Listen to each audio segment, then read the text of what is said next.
Olá, como vão todos? Sejam muito bem-vindos. Eu sou a professora Cristiane Oliveira, sua professora de Biologia, e vamos conhecer a nossa aula de hoje. Aula de número 12, Objetos de Conhecimento, Radioatividade, Material Radioativo e Raio Gama, Descarte e Tratamento de Resíduos, Bioacumulação e Biomagnificação Trófica, Funções Orgânicas, Estrutura e Propriedades dos Materiais. No detalhamento, nós temos biomas mundiais. Então, vamos começar a nossa aula?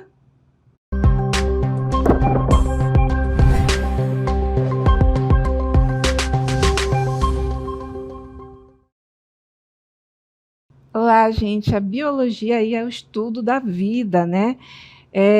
Para relembrá-los, né, biovida, hoje a gente vai ter um conteúdo bem interessante também que começa com o mesmo prefixo, que é o bioma.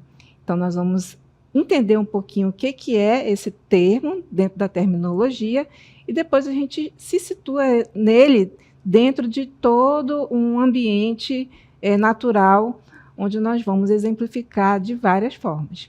Vamos começar aí. Biomas, como eu falei para vocês na terminologia, biovida, bioma, proliferação. Então, o que é o bioma? É uma região geográfica onde se encontram certos tipos de plantas e animais influenciados pelas mesmas condições de clima, solo e altitude. Então, gente, observem bem, nós vamos delimitar essa região, né, geográfica. Agora, como é que a gente faz essa delimitação para a gente considerar que aquele espaço é um bioma? Bem, primeiro vamos começar do início do estudo da vida, dentro desse contexto do bioma, que é a espécie, né? Você observa a espécie, que são os animais, as plantas que estão num determinado ambiente. Então, quando eles interagem entre si, né, eles formam o que nós chamamos de comunidade. Essa comunidade vai fazer interação com o meio, né, e esse meio delimitado em espaços de tamanhos diferentes é um ecossistema. O que é um ecossistema, né? É, como o nome diz, né, um sistema acontecendo com a interação entre o ser vivo e o meio ambiente. Só que quando você observa a um nível mais amplo, num espaço geográfico muito maior, aí você está diante daquele espaço delimitado chamado de bioma.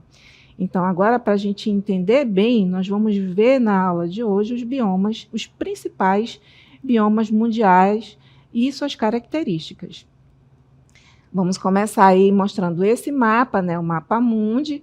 O que é esse mapa mundi aí? Ele está mostrando, como a gente falou, os principais biomas do mundo. A diferença entre esses biomas, a gente vai retratando durante a nossa aula. O que vocês precisam observar agora nesse mapa é a distribuição deles no planeta, né? Vamos começar observando aqui de cima para baixo, dentro do nosso mapa, né? Nos polos. No polo norte aqui, né, para a gente situar e fazer essa orientação de cima para baixo, nós temos aqui, nessa parte branca, o que nós chamamos de deserto polar, tá bom? Nessa parte aqui de azul um pouquinho mais escuro, apresenta-se a tundra, né, um bioma tundra. Nós temos aqui em verde escuro a taiga, tá bom? Floresta temperada fica mais ou menos abaixo da taiga, né? Ela tem essa coloração aqui de verde um pouquinho mais claro. Nós temos a floresta bioma montanhoso, né, que está representado aí em determinados pontos, onde tem aí cadeias de montanhas, tá? Cadeias de montanhas representativas, onde estão formando cordilheiras. Nós temos aqui com uma coloração com um cremezinho mais claro, né, creme clarinho, né, um amarelo bem clarinho, bem sutil, o que nós chamamos de estepe. As savanas, elas são representadas por esse amarelo mais intenso, né? Nós temos aqui o deserto, representado pela coloração vermelha, né? A gente não está fazendo um contraste muito bom. Deixa eu fazer aqui um contraste, já que o deserto é vermelho. Vamos fazer um contraste aqui para vocês observarem melhor. Não deu para visualizar direitinho, né? Mas Estou apontando aqui o laserzinho para vocês verem mais ou menos a direção de onde está sendo representado no mapa o deserto. E, por último, nós temos aí a vegetação mediterrânea, né, com determinados locais, né, bem específicos, né, poucos representativos, mas finalizando aí os exemplos dos biomas mundiais. Nós veremos 8 desses biomas principais, que tem uma representação geográfica bem maior e uma representação de importância social e econômica, claro, envolvendo o ser humano aí, porque ele está distribuído em todo esse mapa aí, né, em algumas regiões mais do que em outras, em nível de população. E tem uma curiosidade interessante aí em relação a 2 biomas, a diferença entre pradarias e os estepes, porque vocês já devem ter ouvido em algum momento aí que eles são iguais, né? A diferença entre eles é determinada pelo clima, ou seja, as pradarias ocorrem em climas mais úmidos, enquanto que os estepes em climas mais secos. No Brasil, por exemplo, a pradaria ela é conhecida como pampa, né, sendo muito utilizada como campos de pastagens para a criação de gado, né, só para a gente intensificar um pouquinho aí a diferença entre pradarias e o outro bioma aí apresentado para vocês. Vamos começar agora falando de um tipo de bioma que está num ambiente que não é o ambiente terrestre. Qual é o bioma? É o bioma de ambiente aquático. Então, vamos conhecer aí os tipos de biomas aquáticos, né, que são formados pelos diversos ecossistemas localizados nos rios, mares e oceanos, e subdividem-se em 2 tipos, né? Nós temos o bioma marinho formado pelos ecossistemas adaptados à água salgada, tá? Então, eles ficam, vamos dizer assim, representativamente delimitado próximo das regiões litorâneas, e aí, a partir daí, eles vão indo para os oceanos, né, aprofundando mais nos oceanos. Nós temos aí o bioma de água doce, né, que é constituído pelos ecossistemas localizados nas bacias hidrográficas, né? Nós temos uma bacia bem grande, bem representada aqui na região norte, né? No interior do continente e nos rios e lagos. Então, mais uma vez, mostrando aqui para vocês, nós temos os biomas aquáticos, o marinho e o de água doce, tá? Em contraposição daqueles biomas que a gente viu presente aí na parte terrestre, né, do planeta Terra, né, na parte continental, que são os biomas que nós vamos ver de fato agora. Por isso, eles são chamados de biomas terrestres. Então, os biomas terrestres que nós vimos no mapa mundi, eles correspondem originalmente a cerca de 30% da biosfera e são classificados de acordo com a característica do ambiente. O que a gente considera aí como característica? Os fatores clima, relevo, tipos de solo, por exemplo, né? Características também da fauna e principalmente da vegetação. Então, vocês percebam aí que nós temos vários fatores para a gente caracterizar esses tipos de ambiente terrestre, né, de biomas terrestres, o que vai fazer com que a gente observe ao longo da nossa aula a diferença entre um e outro, né? E isso vai influenciar na característica, como foi falado, da flora e da fauna, no que diz respeito tanto na ampliação da quantidade de indivíduos, na diminuição da quantidade de indivíduos, na diferença, né, na aparência dela, a diferença fenotípica entre indivíduos até mesmo de espécies parecidas, próximas, com diferenças bem sutis, como, por exemplo, na cor da pelagem ou no tamanho de uma folha. Então, isso aí, tudo deve ser considerado quando a gente estuda a localização geográfica de um determinado bioma. E, como eu falei para vocês, a gente vai ver os principais biomas terrestres. Vamos começar aí com essas imagens, representando bem as características, para vocês entenderem quando a gente fala, né, que nós temos os fatores clima, nós temos os fatores relevo, solo, flora e fauna. Quando você observa a imagem, você já sabe caracterizar, né, o que é um bioma do outro. Nós temos a tundra, a taiga, a floresta temperada, a floresta equatorial, né? Floresta temperada e equatorial já está muito mais próximo da nossa realidade Brasil, né?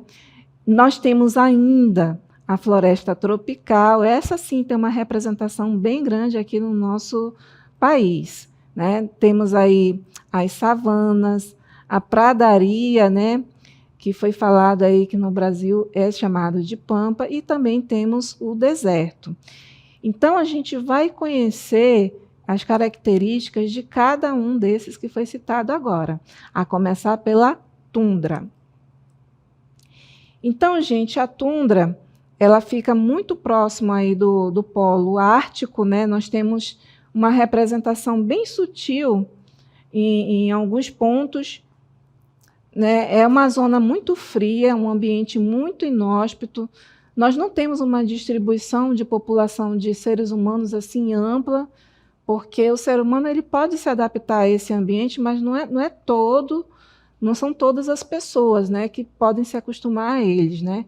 Geralmente, quem já é do clima frio consegue se adaptar bem a esse local, né? Como vocês estão observando aqui no nosso mapinha, fica bem próximo da parte da região ártica, né, do Polo Norte daí do planeta. Como eu falei para vocês, extremo norte, e também, olha, como eu falei, numa região bem sutil aqui, olha, do sul da Terra, né, na parte do sul da Terra, nesses pontinhos aqui da América do Sul, aqui na Oceania, né, Austrália, aqui nós temos uns pontinhos bem sutil de representação desse tipo de bioma. Então, ele apresenta as temperaturas mais baixas do planeta, temperaturas mais baixas, frio, pouca pluviosidade, ou seja, nós não temos aí precipitação, né, chuva, e pouca, na verdade, e dias e noites com longa duração, tá? Dias e noites com longa duração. Característica dele, né, característica da tundra aí, nós temos dois tipos de tundra relacionados ao relevo que está relacionado à posição geográfica do planeta, né? Essas tundras, elas são classificadas em ártica, né? A tundra ártica, lá no nosso mapinha, ela fica bem no extremo norte do globo terrestre, né? Perto do polo norte, e nós temos aí a tundra alpina. A tundra alpina, ela está relacionada aos locais frios que ficam na ponta, nos ápices aí das regiões montanhosas, né? Como, por exemplo, nas cordilheiras. Agora, observem aí essa imagem, né? Esse mosaico com 4 imagens, que vocês vão verificar a presença de uma determinada vegetação, né, e também de uma determinada fauna. Observem como a fauna, representada aí por esses animais, uma ave de rapina, um lobo e o urso polar, eles imitam um pouquinho, né, a sua coloração, né, se camuflando com a paisagem. Isso tudo tem uma característica evolutiva importantíssima aí para a ecologia, né, para a vivência desses indivíduos nesse local. Então, as condições climáticas encontradas nela, né, nesse bioma chamado tundra, né, limitando consideravelmente o desenvolvimento da vegetação e da vida animal, né, a tundra alpina recebe esse nome, como eu falei para vocês, por se instalar em elevada altitude, né, geralmente no topo de montanhas, como as cordilheiras dos Alpes e as cordilheiras do Himalaia, por exemplo. Os solos são mais bem desenvolvidos se comparados aos do primeiro tipo, né, que é o ártico. E se observa ainda algumas espécies vegetais que não ocorrem na tundra ártica. Então, isso é a diferença entre a tundra alpina e a ártica. Ou seja, tem mais espécies vegetais presentes na alpina do que na ártica. Tá bom, gente? Então, aí, uma característica para diferenciar uma tundra da outra. Como eu falei para vocês, é um local, né, uma região bem inóspita, bem fria, né? Quando se trata de altas altitudes, por exemplo, nas regiões montanhosas, nós vamos ter também a questão do ar rarefeito, né? O oxigênio com uma baixa quantidade, né, representado, mais disperso, né? Isso dificulta muito o processo metabólico dos indivíduos ali. Por isso que a vegetação e a fauna, elas não estão bem representadas a nível de quantidade, né? É um pouquinho mais rara a representação delas nesses locais. Logo abaixo da tundra, né, quando a gente coloca aí a imagem para mostrar um pouquinho a localização do próximo bioma, nós temos a taiga. Então, a taiga, né, dentro da posição geográfica aí do nosso mapa mundi, que fica abaixo da tundra, localiza-se em latitudes elevadas, ao sul das regiões da tundra, como foi falado para vocês. Então, ela ocorre na maior parte do território canadense, né? O território canadense, para quem não lembra ou não sabe, ele fica na parte da América do Norte aqui, né? E no norte da Europa também, pegando também um pouquinho da Rússia aqui, um pouquinho não, né? Vamos dizer assim, um território bem grande aí, ocupado por este bioma, que é a tundra.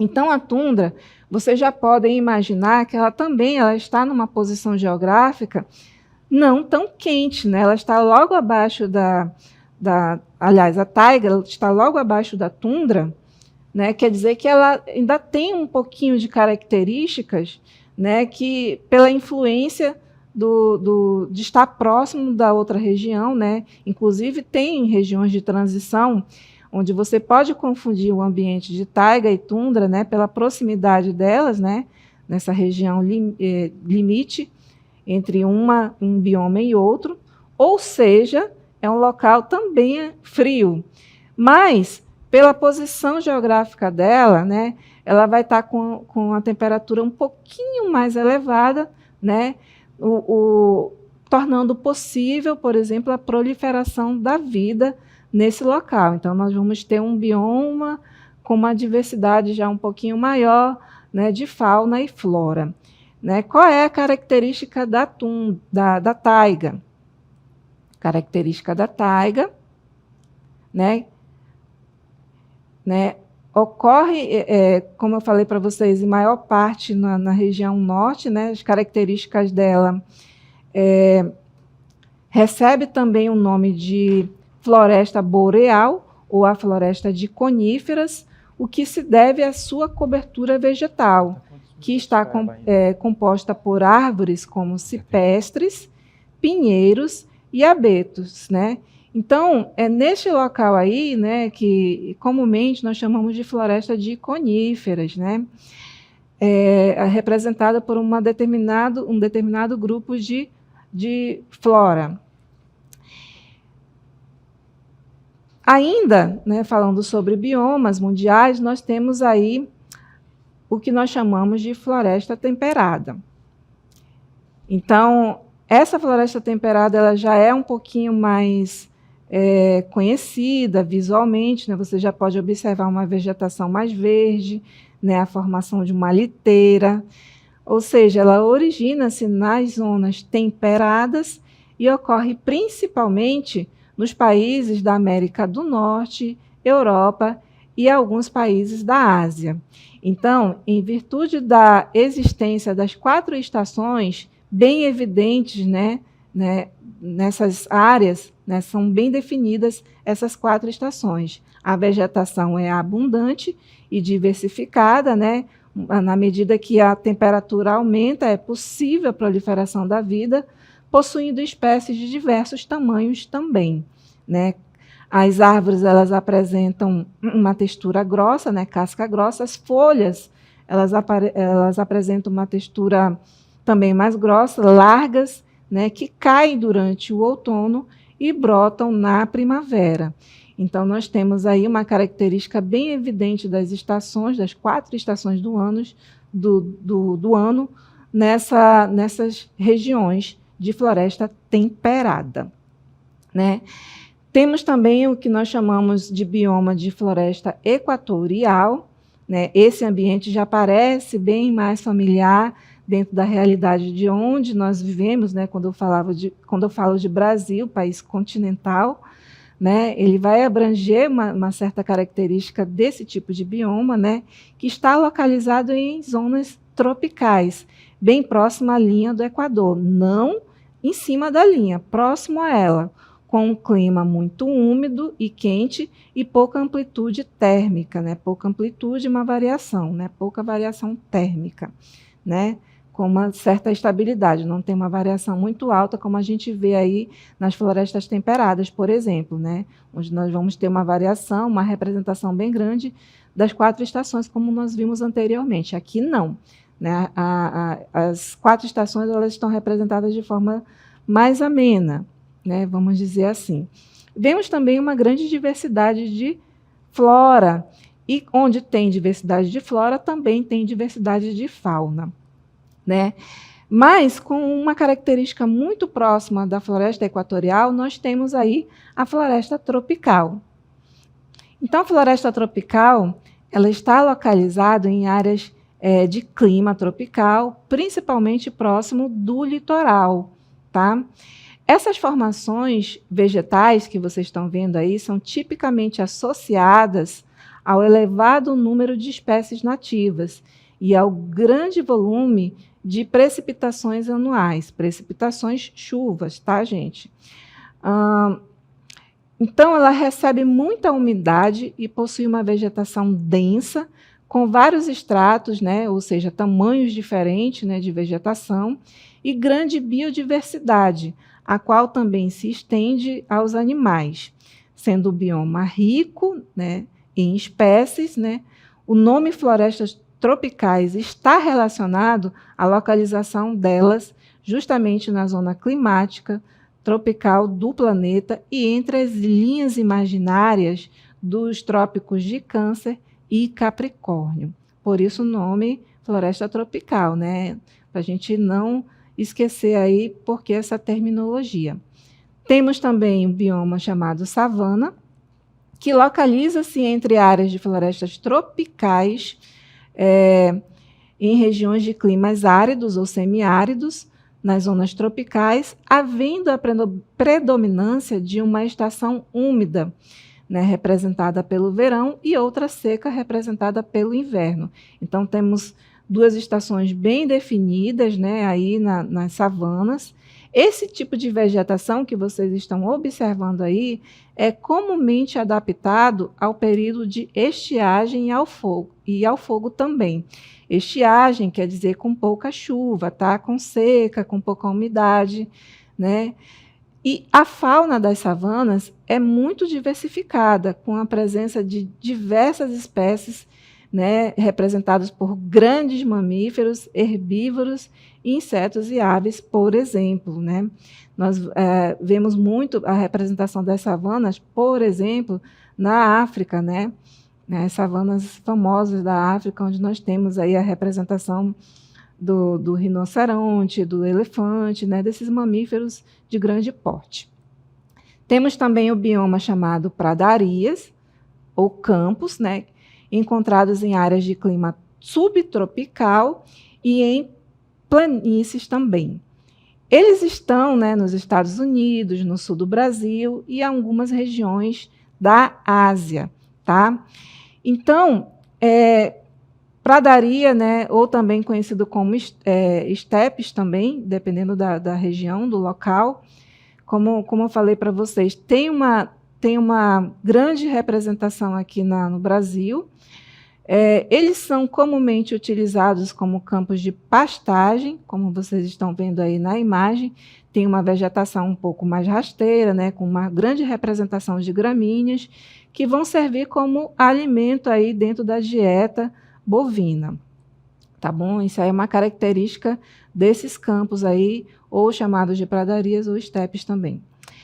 Bem, nós temos ainda um outro bioma chamado deserto, né? Os desertos, né, localizam-se em áreas de clima árido ou desértico, com pouca umidade e chuvas irregulares, né? Tem solos arenosos e uma escassa vegetação, né? Pouca vegetação.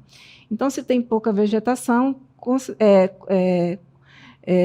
consequentemente, tem também pouca fauna, poucos animais. A maior parte dos grandes desertos do mundo está localizada no hemisfério norte do planeta e eles se distribuem pelo norte e pelo oeste da África, né? Oriente Médio também, regiões sul e central da Ásia.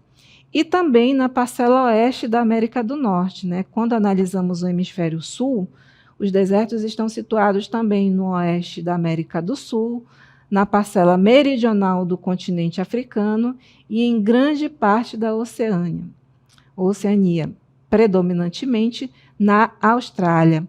Então, o que nós vimos aí foram os biomas, né, os principais biomas mundiais.